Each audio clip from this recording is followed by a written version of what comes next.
Councilmember Wynn. Here. Mayor Pro Tem Bradigan. Here. And Mayor Jones. Thank you. May I ask Assistant City Manager Maria Stipe to do the invocation, followed by Mayor Pro Tem Bradigan to lead us in the Pledge of Allegiance. I'd like to ask everybody to please stand and prepare yourselves according to your faith. Dear Heavenly Father, please be with us this evening to empower us, refresh us, and enrich us so that we may work to achieve the best solutions and outcomes for our community. Lord, grant that in serving our Garden Grove community, we may also honor you. Amen. Please face the flag, hand over the heart, begin. I pledge allegiance to the flag of the United States of America and to the republic for which it stands, one nation, under God, indivisible, with liberty and justice for all.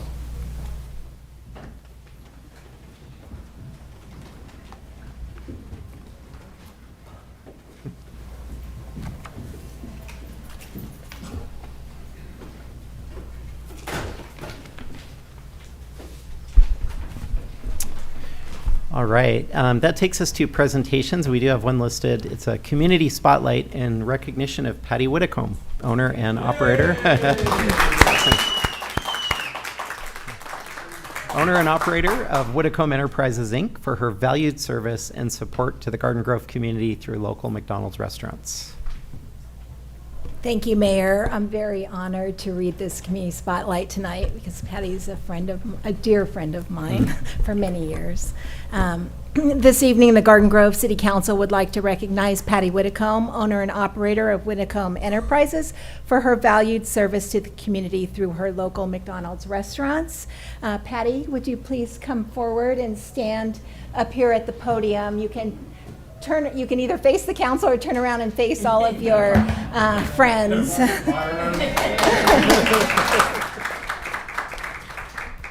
In 1957, the Whitcomb family introduced Orange County to its first McDonald's restaurant at 12542 Harbor Boulevard in Garden Grove. Now the city is home to 5 locally owned McDonald's restaurants operated by Whitcomb Enterprises.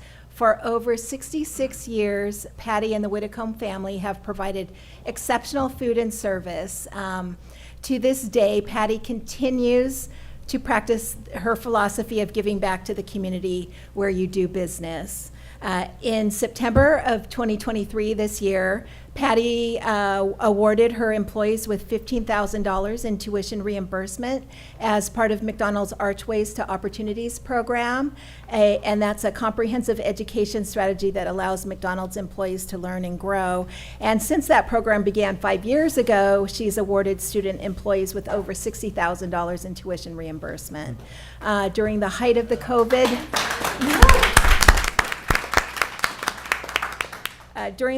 COVID-19 pandemic, Patty was one of many local heroes who displayed selfless acts of service. Through the McDonald's Thank You Meal program, Patty provided many meals to frontline heroes. She also hosted COVID-19 vaccine clinics at her local McDonald's restaurants where over 1,200 people received vaccinations and a free menu item voucher.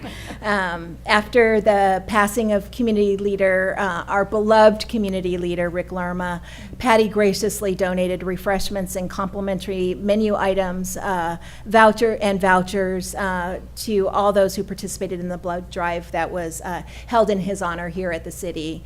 Patty is a longtime supporter of the community, and she has helped sponsor many city programs and events, including the Garden Grove College Graduates Reception, Coffee with a Cop, Winter in the Grove, National Night Out, and many others. Patty is also involved with numerous local organizations such as St. Joseph's Hospital, the Sisters of St. Joseph's, and Orange County Ronald McDonald House, where she currently serves as a member of the Board of Trustees. And this is just the tip of the iceberg. But we have, in the essence of time, we're going to kind of just go on to our conclusion. But trust me, Patty has a huge heart. At this time, the mayor and city council would like to present Patty Whitcomb with a certificate and memento of recognition for her valued service to the city of Garden Grove and the Garden Grove community through her local McDonald's restaurants and ongoing practice of giving back. Congratulations and thank you, Patty.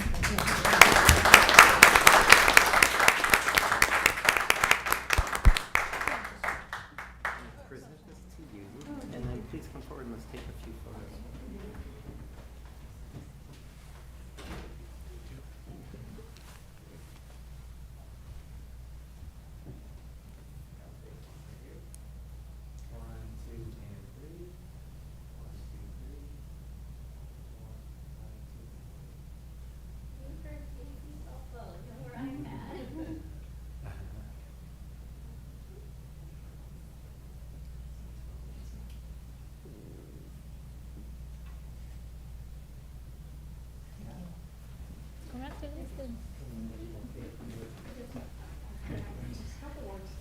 Thank you. Appreciation. Thank you so much. So I definitely would like to thank the council and the community on behalf of my 300 employees at Garden Grove, and most especially my supervisor, Jeff Gallrep, who's here tonight. J. Jeff. Could not do it without Jeff. So thank you, Jeff. And Jeff also, as you were describing all my accomplishments, he enables me to do it, and he also participates so fully in everything he does in Garden Grove, most especially at Pacifica High School.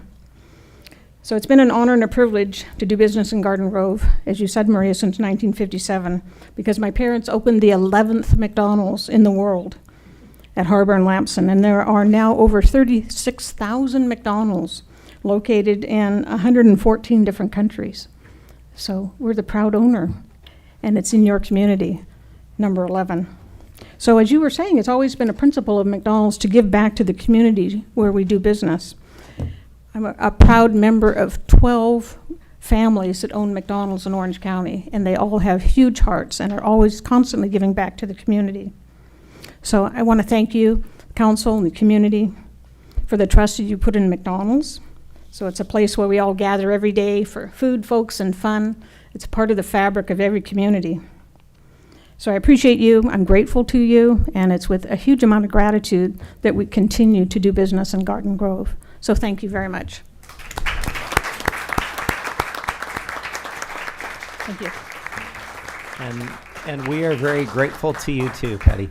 Thank you for being here, everyone. Okay, before we go to oral communications, I need to go out of order. I'd like to pull forward consent item 3A. This is adoption of a proclamation recognizing August as Muslim Appreciation and Awareness Month in Garden Grove. Can I bring that forward and make a motion that we... I'll second. Thank you. Call to vote.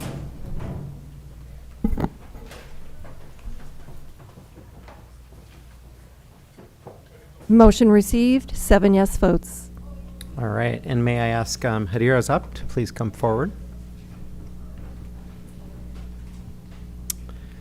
And Maria, if you would be so kind as to read the proclamation. Do you have it? Absolutely, I do. This is a proclamation declaring American Muslim Appreciation and Awareness Month.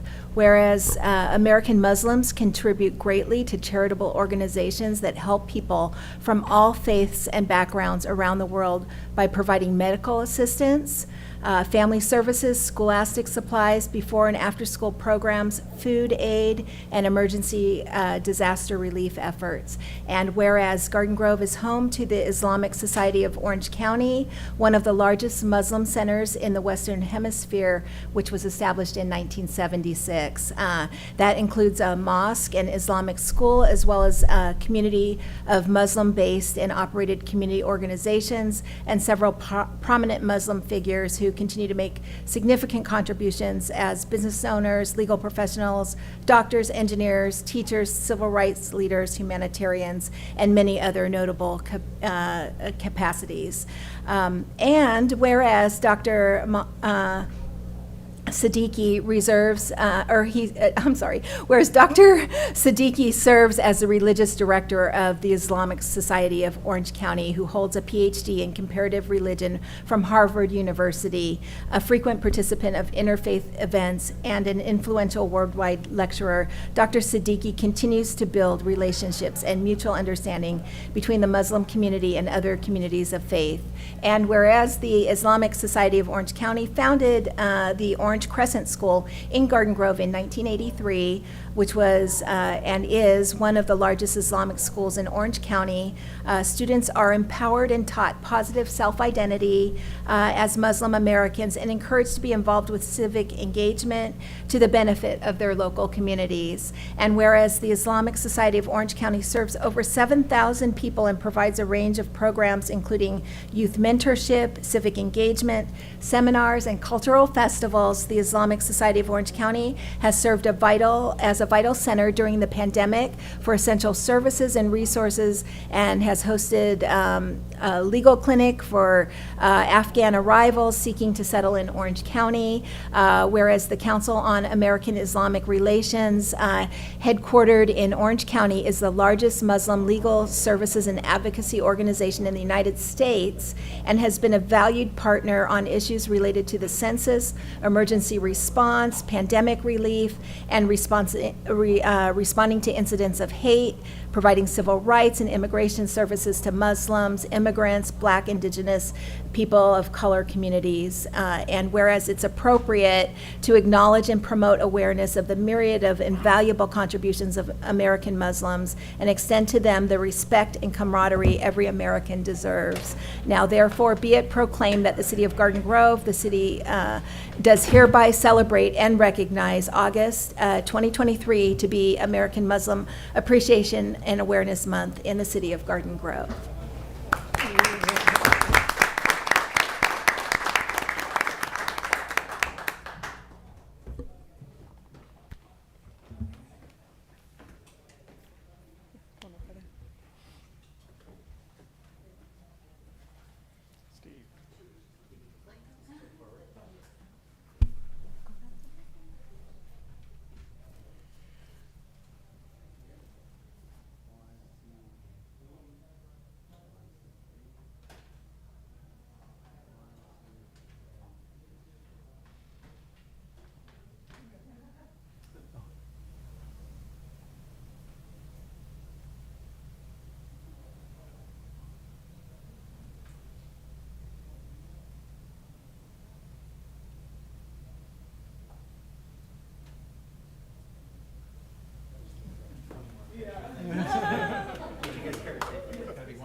Wasn't expecting the paparazzi.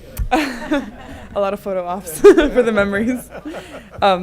Thank you all so much for having us here today. My name is Hadir Azab, and I'm the Policy and Advocacy Coordinator at CARE-LA. And with me today is Mr. Alam, who's the chairperson of the Islamic Society of Orange County.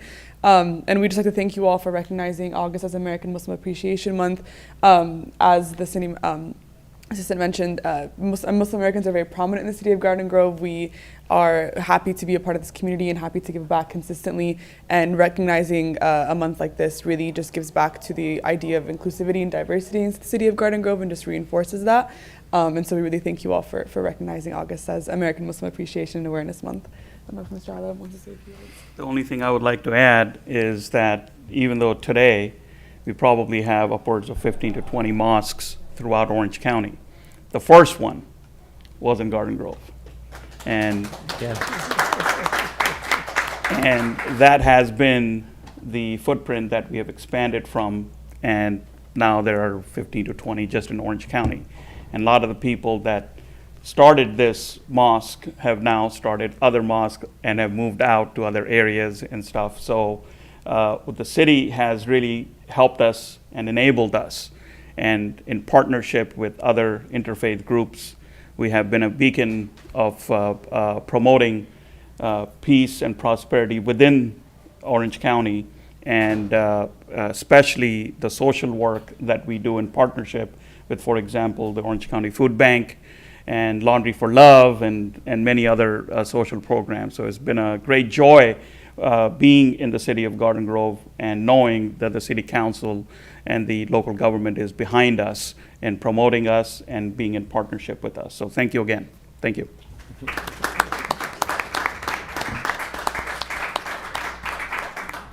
Thank you guys for all you do.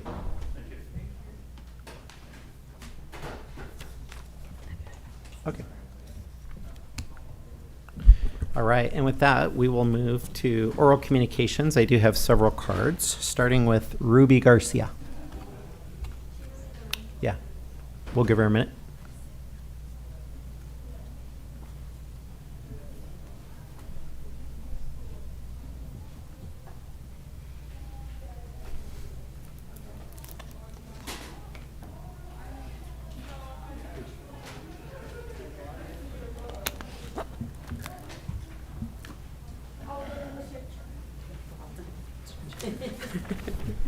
Good evening, Mayor, City Council, City Manager, and City staff.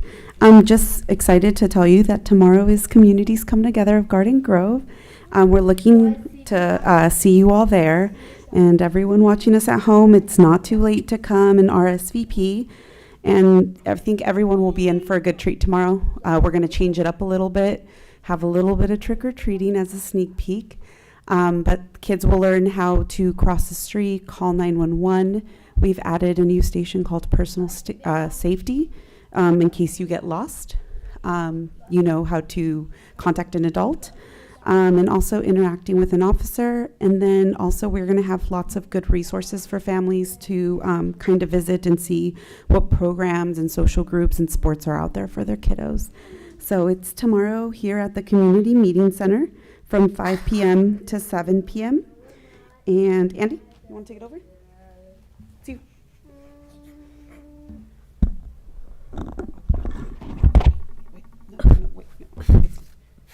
Please join Nice. us, No, nicely. us tomorrow from 5 p.m. to 7 p.m. Thank you.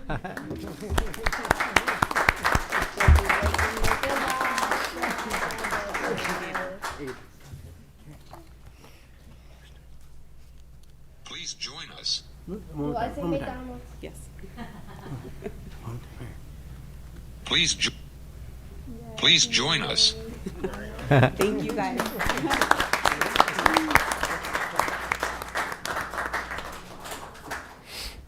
Maureen Blackman.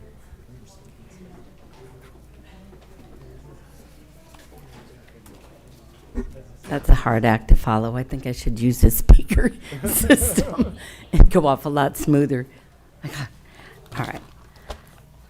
Good evening, Mayor, Council, and staff. First, I'm going to acknowledge the Garden Grove Neighborhood Association's board. We rarely toot our own horn. So our board members are Stephanie Klopfenstein, Adrian and John Holmes, Susie Lerma, Jonathan Swaim, and our newest board member is Joe LaRicchia. So with that, I'd like to say we had a successful event this Saturday. Thank you, Mary Jones, for kicking us off. Senator Wynn popped in shortly after she only had a little bit of time because she only has 500 bills to get through between now and Friday. She continues to work for parental rights, fentanyl penalties, which I think got a win this week, and working so that Prop 13 is never overturned. City Manager Lisa Kim introduced our staff and our new stellar additions, Nikki Wetzel and Ursula Luna Rosa. What a powerful team our city has. Garden Grove Police Chief Amira Farr always entertains while giving us the down and dirty on our city's safety issues. Battalion Chief Tony Espinosa gave OCFA updates, and Terry Rocco gave some insights into our schools and some of the achievements our students are making at GGUSD. I appreciated Mayor Pro Tem George Bridingham, Councilmember John O'Neill, and Councilmember Kim Wynn, who gets extra credit for showing up for two. Special thanks to Councilmember and GG&A board member Stephanie, who is constantly our resident MC extraordinaire. I wanted to thank our long-time members, new members, and guests who came out in the heat to be a part of the team building in Garden Grove.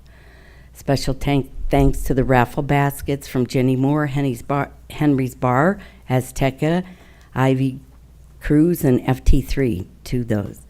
On a personal note, Lisa Kim acknowledged Garden Grove's First Lady, my words, Maria Stipes, who was a rock star in her cruisewear as she enters the next exciting phase of her life, retirement. Lisa thanked her for her steady hand and the shoulders that have carried the city for more than 26 years. The heartfelt words welcome by all, especially Maria. I'm going to jump ahead of all of the goodbyes and say Maria is the epitome of grace under fire, who always has a smile and a solution. Her compassion, brilliance, and love for Garden Grove will leave a hole that will not be filled for a while. I wish her the best in her next phase, and I'll see you on the pickleball court. Thank you.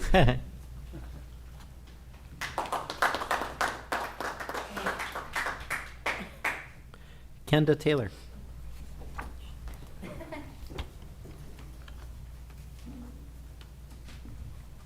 Hello. I'm not as formal as everyone else, but thank you for having me here.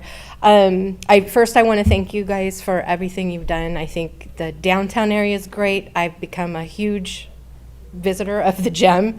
My daughter's performed there. Oh, cool. Thank you so much for all of that. It's a really great city. I've lived here since 1968. So anyway, enough. So the thing I don't want this to come off as negative, but I live right across from Rancho, so that's the area I'm in. We do have an issue with the homes being converted to temples. And in our area, and I think it's hard to speak on it because it's not a racial thing, it's not a religious thing, it's just quality of life for people around the homes.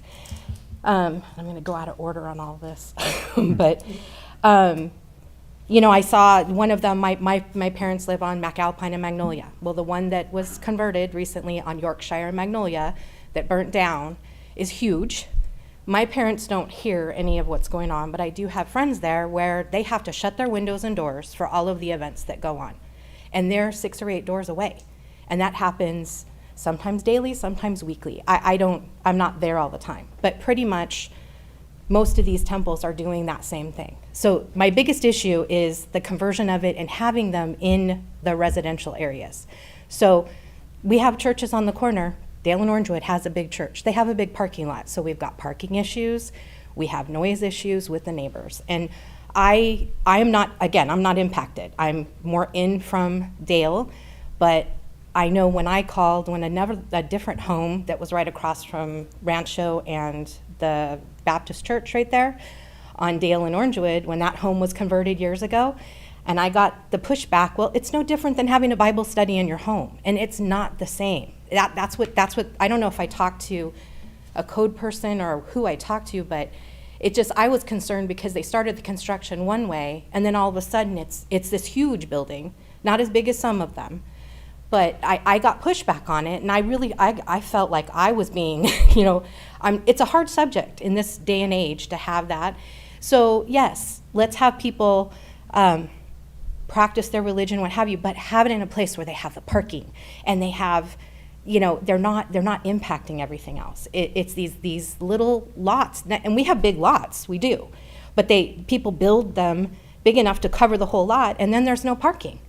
So it's all of the neighbors. And there's another gentleman that I've befriended who sent you an email earlier today, and he lives right next door to one that's on Orangewood.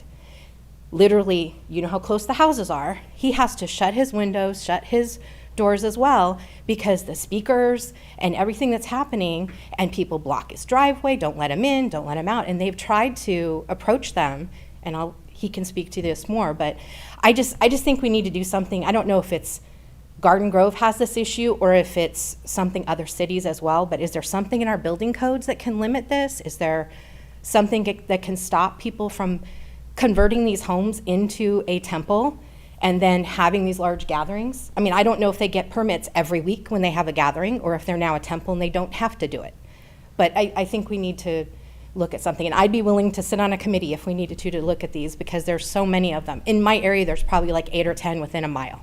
So it is an issue, but anyway.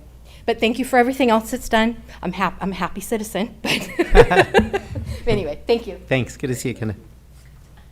Nicholas Nibbs. Dibs.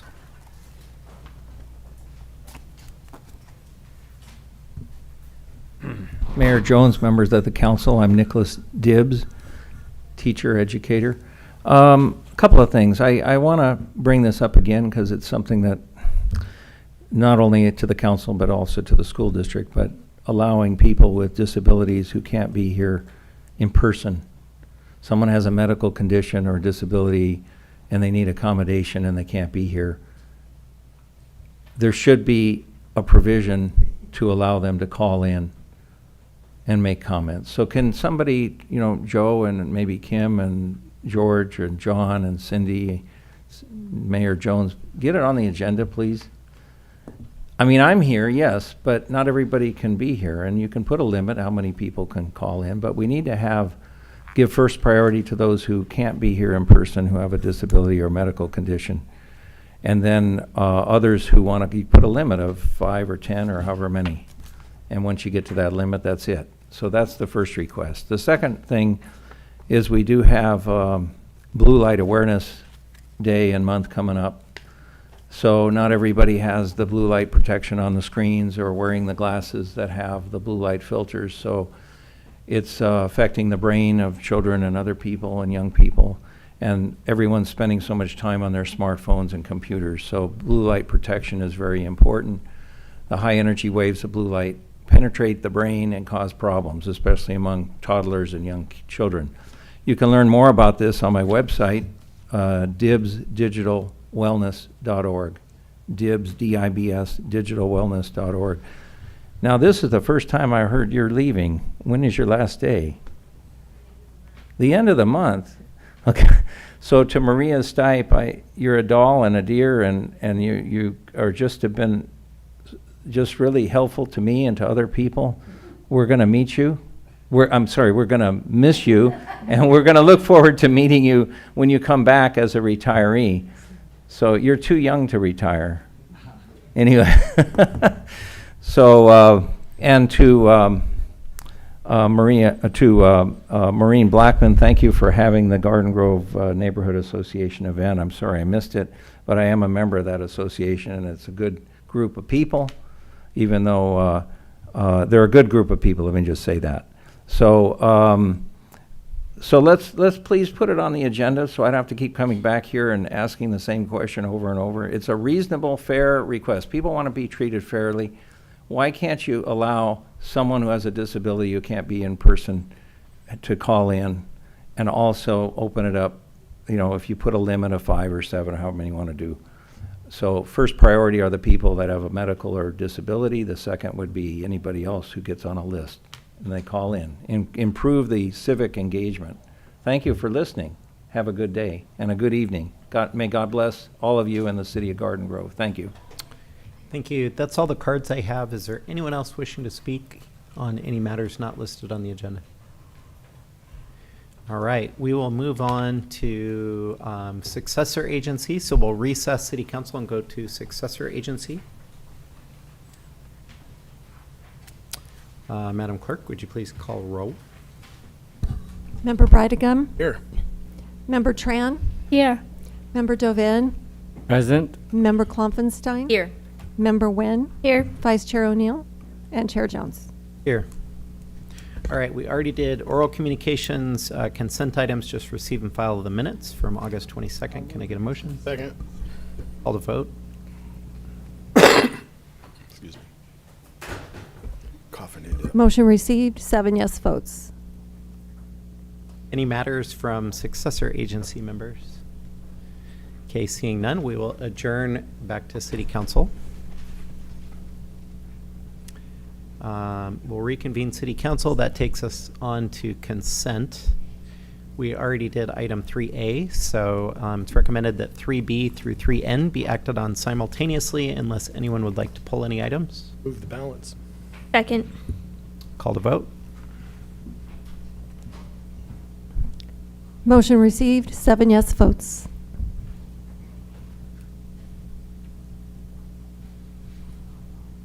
Alrighty, public hearings, we do have one listed, and this is item 4A. Item 4A is adoption of a resolution approving the issuance of bonds by the California Municipal Finance Authority as conduit financing for the Garden Brook Senior Village project located at 10080 and 10180 Garden Grove Boulevard, Garden Grove. And Monica Covarrubias is here to give that report. Good evening, Mr. Mayor and council members. We are here this evening to conduct a public hearing pursuant to the Federal Tax Equity and Fiscal Responsibility Act, or TEFRA. TEFRA requires that a public hearing be held by the governing body of the jurisdiction in which a project to be financed with tax-exempt financing is located, and that the governing body approve the proposed financing.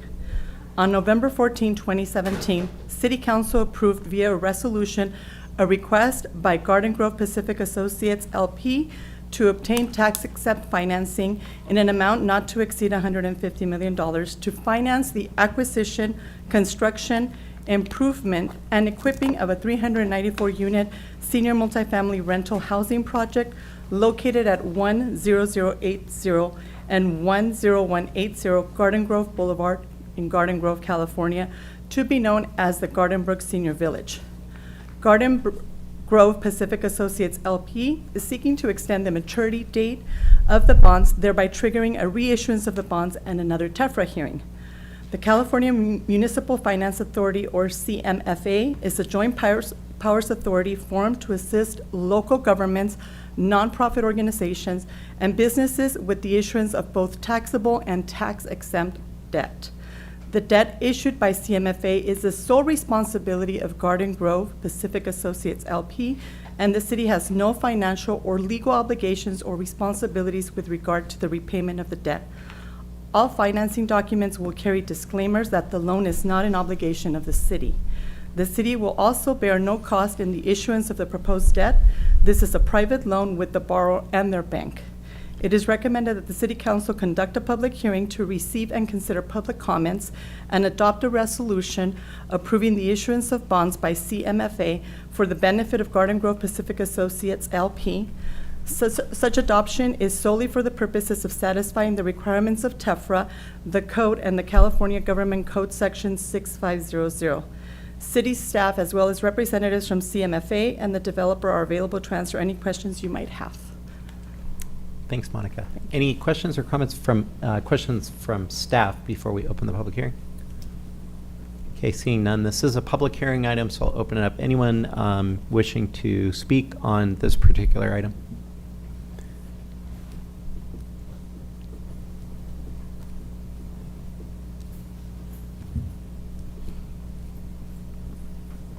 Mayor Jones and members of the council, these have come up in the past, and I am assuming that it includes a provision for some sort of low-income senior housing. Is that correct? Anyway, I'm hoping that the project has that in there. I don't know all the details, but we do need more housing, and so whatever can be done in that regard. So I would be in favor of it, but I just would ask that the council, if you don't already know, if you could, or let the public know, is there going to be some sort of provision for low-cost senior housing? In any case, we have a shortage of housing in the community and in the city and in the county and in Southern California, so I'm in favor of that. Thank you. Anyone else wishing to speak?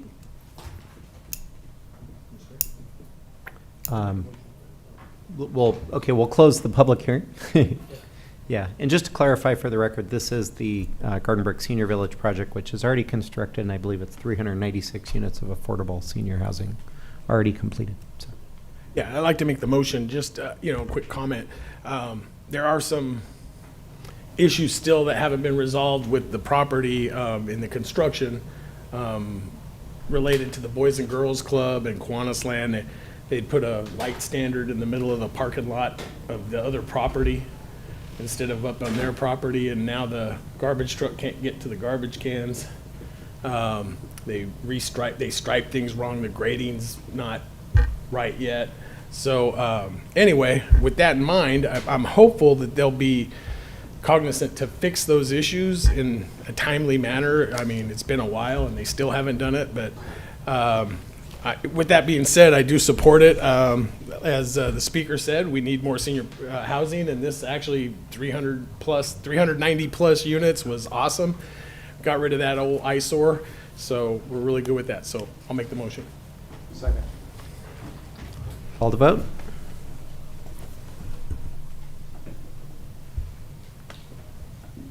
Motion receives 7 yes votes. All right, we are moving right along. So we're to matters now. We actually do have 2 different matters listed. So we'll go on to 5A, and this is a discussion regarding naming the new Civic Center Bridge in memory of Garden Grove Police Department Corporal Han Cho, as requested by Mayor Pro Tem George Bredigan. Yeah, thank you. So basically, as this issue came by a couple months back, and Councilman Dovin said, you know, there'll be an appropriate use for this, and there'll be an appropriate, and he was right. I think, unfortunately, we lost Corporal Han Cho, and it was tragic for our entire city. It wasn't in the line of duty death. It was off duty, and unfortunately, and so he won't be memorialized on the Fallen Six platform. And I thought it would be appropriate to go ahead and name, have the bridge as a memorial, to serve as a memorial for our community and for the police department and for his family. So that was my idea. I'd like to agendize it so we can actually vote on it next meeting. And so that's basically where I'm at. Yeah, well, I guess I can. Yeah, go ahead and move make a my own- motion to Yeah, I'll agendize make- it as an make the action motion. item for next meeting. Yeah. I'll second the motion. Right, we can't take action on it tonight. Put it on the calendar. Correct. I mean, this is just to agendize it for action at your next meeting. Yep, okay. Great. Do we have to vote? Yep, Yes. we have a motion and a Yes. second to agendize it as an action item for next meeting. Motion receives 7 yes votes. Great. And that's probably all the discussion we should have on that one tonight. Correct. We agendized it, and general counsel is giving me a funny look like we should move on. Yeah, one more item. All right, item 5B, and this is a discussion adopting a proclamation recognizing September as National Dog Service Month, as requested by Councilmember Kloffenstein. Thank you. I know we all have a yellow sheet. It shows the proclamation in its entirety. This kind of came about from an event that Steelcraft here in my district had a few weeks ago called Dog Fest. And not only was it an opportunity to eat food and bring your dogs, and there was entertainment and a lot of fun ways to celebrate all things dogs, which I love to do. But all the proceeds and a lot of the reasoning behind it was to celebrate and to bring awareness to canine companions who provide service dogs to the disabled community. And we have residents here in Garden Grove that benefit from this organization and have service dogs. And one of such people happens to live near me. She's a neighbor and a friend of my parents. And so she was there at Dog Fest that day, and I know that her dog means a great deal to her. It's a huge part of her life, and I got to learn more about not only this organization, but just how integral this dog is to her day-to-day life, and that we have other people in our Garden Grove community needing the same kind of love and attention that these dogs can only really, truly provide. So this is just a proclamation that would allow us to sort of adopt September as National Service Dog Month. And so I guess this is also a discussion to vote to put this on the agenda for, I guess, the next meeting. I know that we're kind of coming to the latter part of September, but I still think it's worth trying to get it on there if we can. I'll second it. Thank you. Great. Call the vote. Motion received, 7 yes votes. All right, we will go around the horn. Sure. MPT. Just, actually a couple of things. I just want to give a shout out to the Garden Grove Neighborhood Association for putting on a wonderful event, community event. They have their annual meeting, Maureen Blackman's backyard. Good food, good people. Councilwoman Stephanie Kloffenstein, she's a member of that board. Maureen already left, so I'll kudos for that event. And we had a large turnout, people from all over the city. You know, it was really neat to see a lot of faces from everywhere, basically. So I recommend everyone join that organization. It's a great organization, and it really does provide a lot of help and insight for the council when we need to bounce ideas and that kind of stuff. So my next item, I want to talk about, you know, our Public Works Department does an awesome job for the most part. They're always on top of things. But I guess my gripe is with the street paving. You know, when it comes to doing the main roads, we're really good at it. We keep things up pretty well. Once in a while, you know, there might be a pothole, but they get out there and they fix it, and they do it, you know. Even some of the bigger ancillary roads, they usually maintain them pretty well. But when it comes to the residential streets in our city, the small streets that are going where our houses are, they're just terrible. I mean, we've got some, and you know, that are, I mean, it looks like black sand beaches in some of them. Some of them have potholes, you know, 5-6 inches deep. And so, you know, when I first got elected, I heard about this rotation where they go around the city and they rotate every 5 years. They focus on another part of the city, and okay, that sounds like it would work, but it doesn't seem to be working. And so I'm going to really just task staff with coming up with a better way of dealing with our residential streets than what they're doing now. The rotation is a good idea on paper, but it's just not working. It's just not working. You know, I go through John's district, and there's roads that are bad. My district, I've been through Kim's district. I've been through most of the districts, and you see these, you know, the roads themselves, the main thoroughfares, Euclid, Chapman, they're usually in really good shape. But boy, those residential roads are really getting bad. So I think, you know, this was the very first time that I'm aware of that the council put infrastructure as one of our main focal points, and rightly so. And so I'm really hoping we can pay some love to our residential streets. And my last item has to do with code enforcement. So 4 years ago, we tasked the city manager in a the city attorney with a 7-0 vote to come back with a ordinance where we could take care of blighted commercial properties. In 4 years, we still don't have that ordinance before us. We've not seen it. We haven't heard anything about it. I'm going to say our code enforcement, they're out there huffing and puffing. They're doing their job. When they need to cite a resident, it's not an issue. It gets done.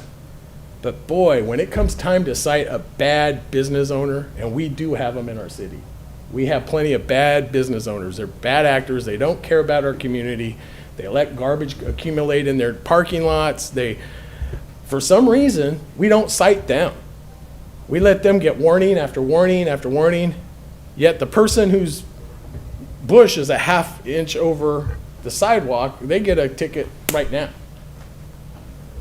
I think we need to start looking at actually enforcing, you know, if we need to come up with an ordinance, we haven't seen it yet. It was a 7-0 vote given the city attorney direction 4 years ago. We still haven't seen anything.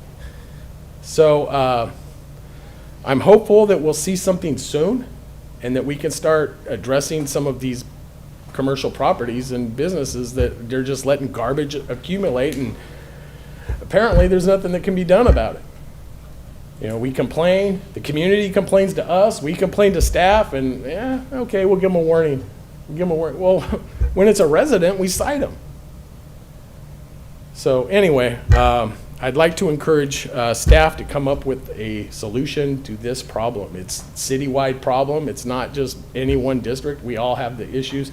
Most of our business owners are very good business owners. They care about their workplace. They care about their community.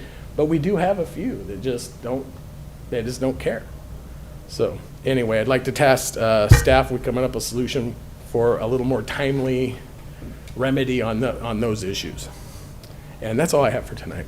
Sorry to go out of turn, but just before you go, I just wanted to piggyback on something you just said. And I don't disagree. We've got a lot of residential streets that need work. We've got an aging infrastructure throughout the whole city.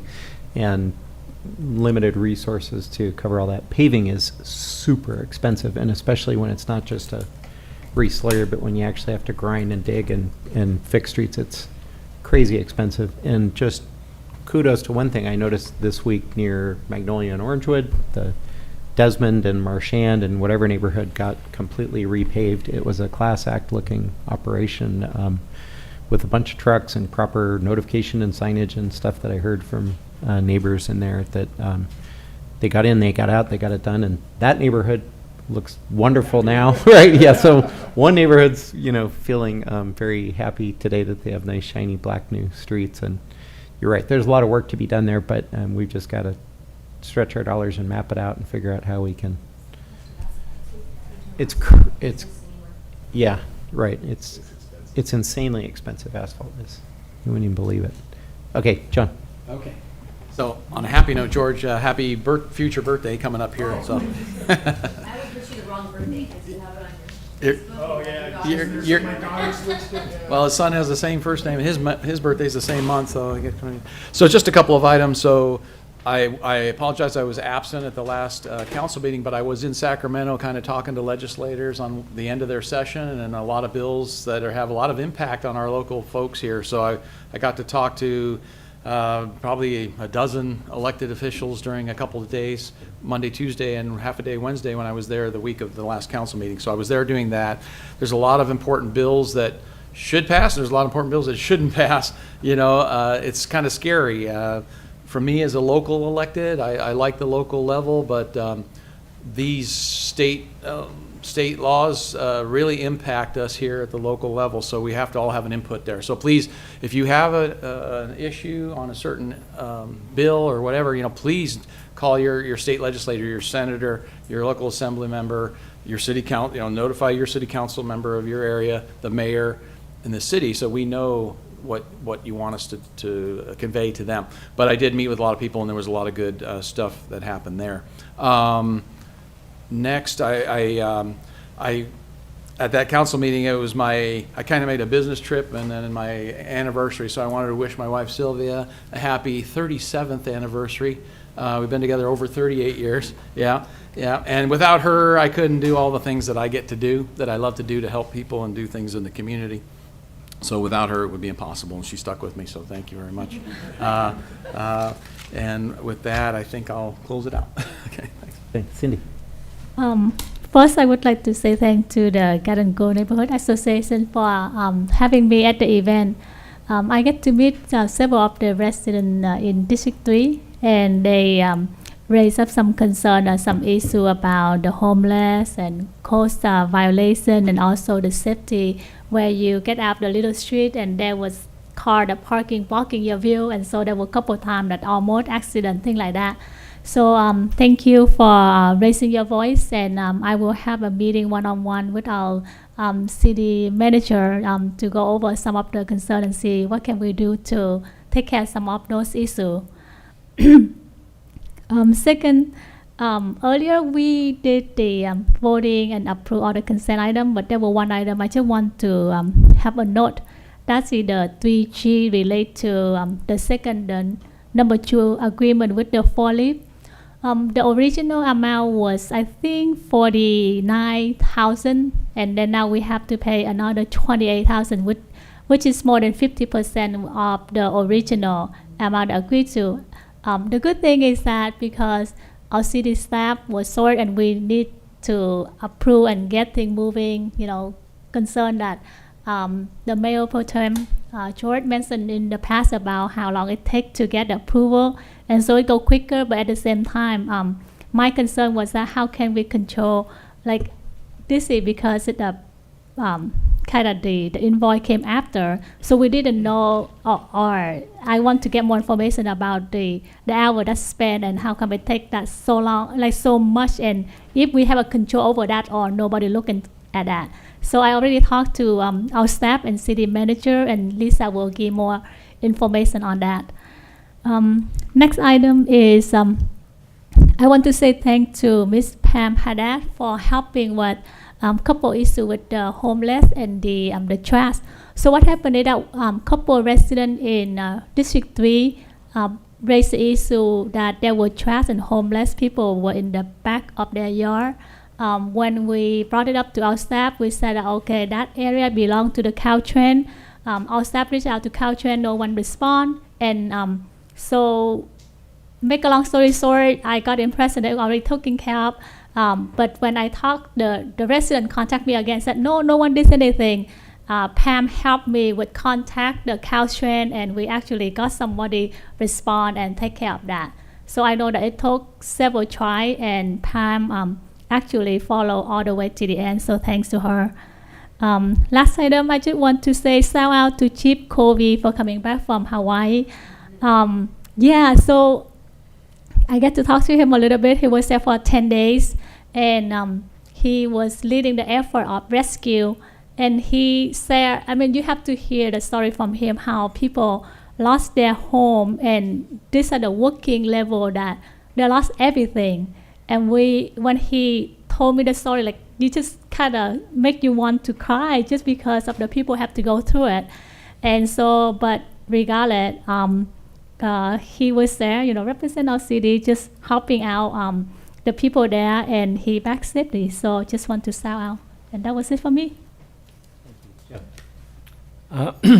I also want to point out a couple of things on the consent items, which we voted on, but we got a lot of details from our agenda review, which I want to share with you.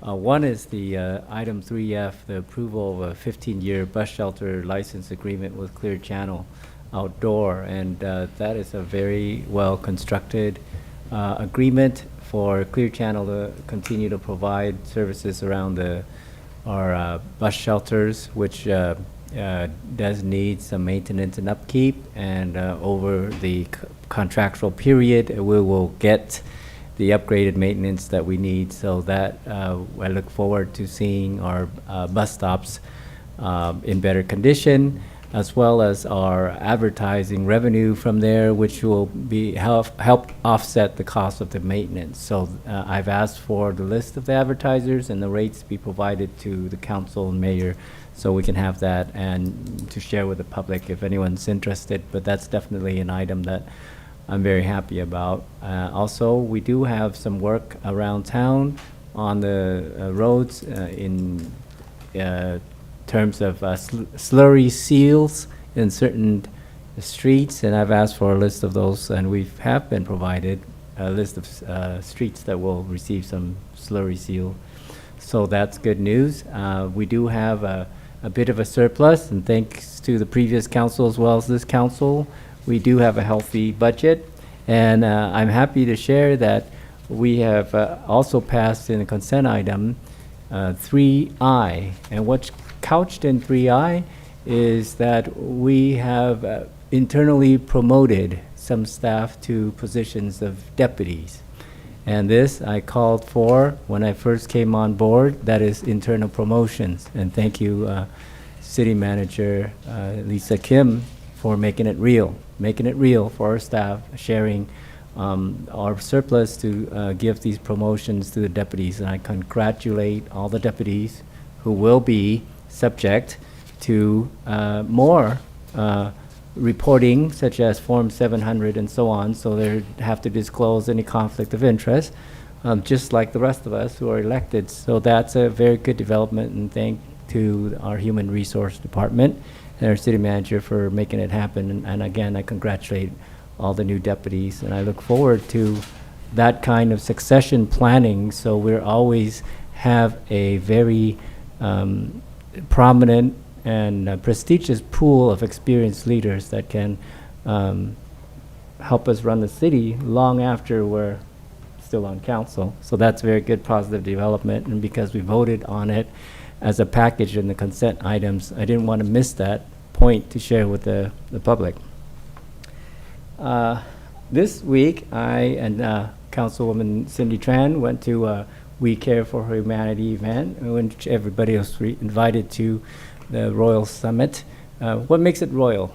It's a humanitarian organization, nonprofit, that's been in operation for many decades, and I personally know the then princess, and now Queen, Mariam Amor Torres Matsura. So she knighted me, actually. So I am a humanitarian worker for peace, and I'm proud to share that with the rest of the city.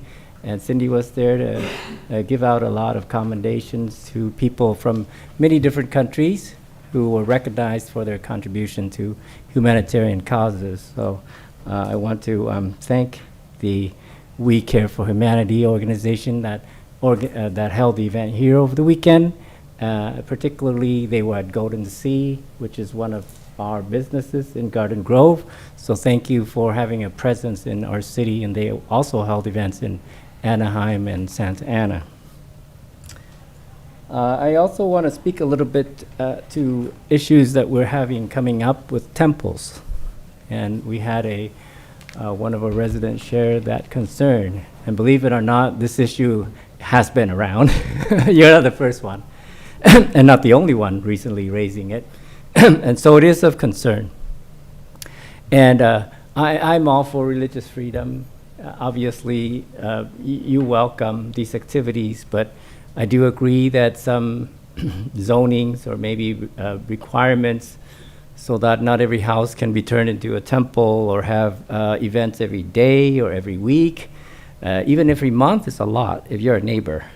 So we are well aware of that. If our council wishes to tour some of these temples, maybe I can introduce you to some that has been around, and some are very good operators, and some not so good. I have to be honest about that. They have code enforcement issue, they have noise nuisance issue, they've had fires, they've had robberies and crime committed on their property. This is like the resident that spoke up. It's not about being negative, but it is about looking into issues that is recurring. And it's going to be some long-term solutions. It's going to take a lot of courage for us to work through it. But with compassion, we'll get over it. We'll be able to surmount the challenges. But this, I want to speak to the people who are in our community who are starting or operating these temples, house temples. They need to be more considerate of the residents who's been here. And whatever activities they're engaged in, they need to be a good neighbor. And not everything's going to come in front of the city. Not everything we can have a solution to right away. But we all need to tolerate each other and get along and find a way so that we can all enjoy the peaceful enjoyment of our property and our neighborhoods. So I thank you for the resident that spoke out. We have received other emails, and we also thank those who have voiced their opinion. It is definitely on our list of to-dos, and I will personally work with residents as well as temples to try to solve some of these issues that will come up very regularly, I'm seeing now. Lastly, I want to speak to our Korea trip coming up. So I've been there 10 years ago, and I was a spouse of then Councilwoman Dina Nguyen, who was stand-in for Mayor Broadwater when he couldn't attend all the events. And I will share with the other three council members who will be attending the Sister City with Anyang trip that it's an experience of a lifetime, and we will learn a lot, make a lot of friends.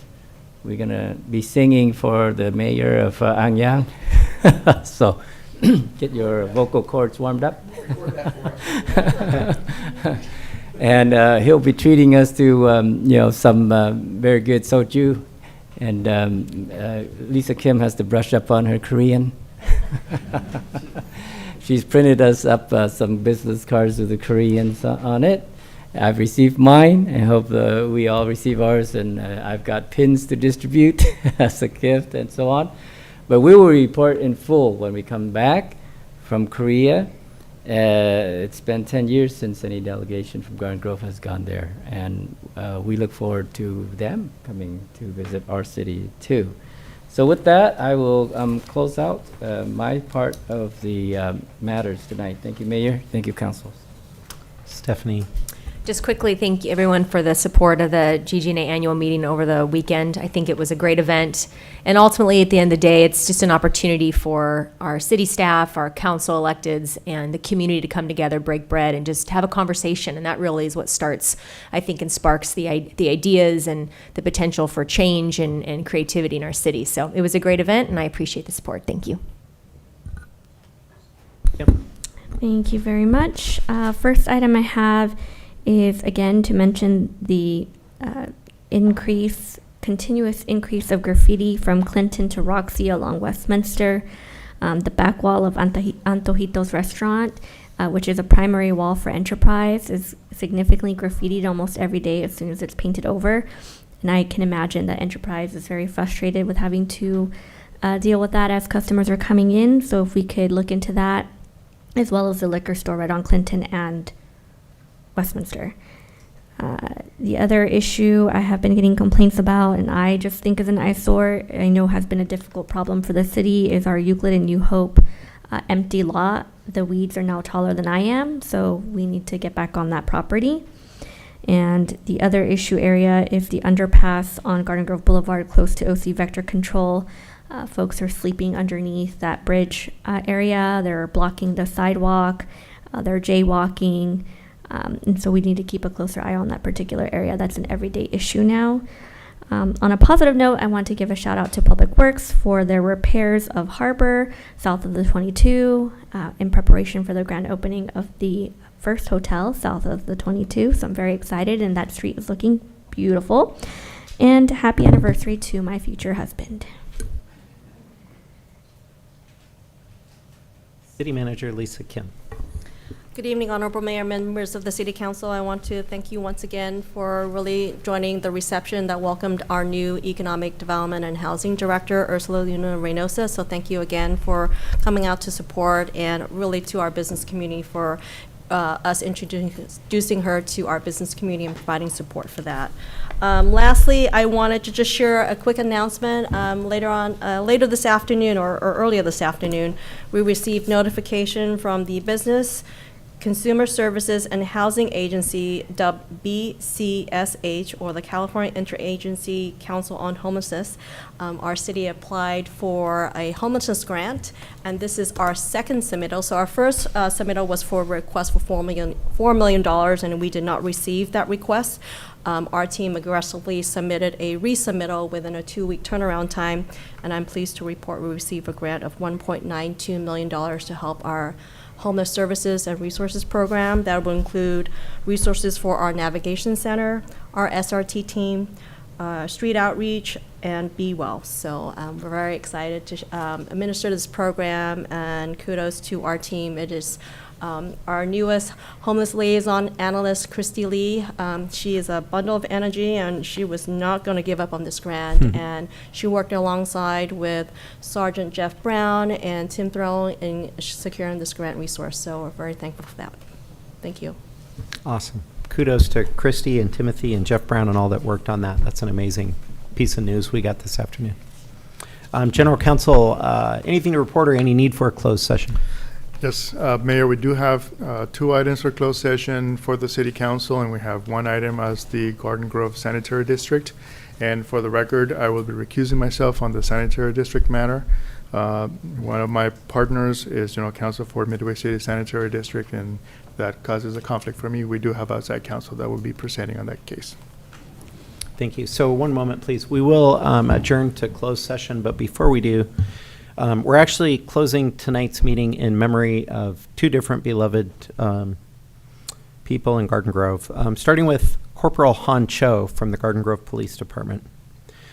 Corporal Cho proved himself as a dedicated police officer who gave 28 years of service to the city of Garden Grove. He was recruited in 1995 from the police academy, and during his career he worked as a patrol officer, was in the gang suppression unit, career criminal apprehension team, and neighborhood traffic unit. He was a member of the hostage negotiation team for over 24 years, rising to the rank of master officer in 2006 and then corporal in 2022. He was known for his warmth, professionalism, dedication, and great attitude. His life was cut tragically short as a result of a traffic accident, and he will be deeply missed by his family and friends, and those who worked alongside him. Han is survived by his parents, sisters, brother, niece, and his son Christian and daughter Caitlin. Now may I ask my dear friends Tam and Lynn to come forward?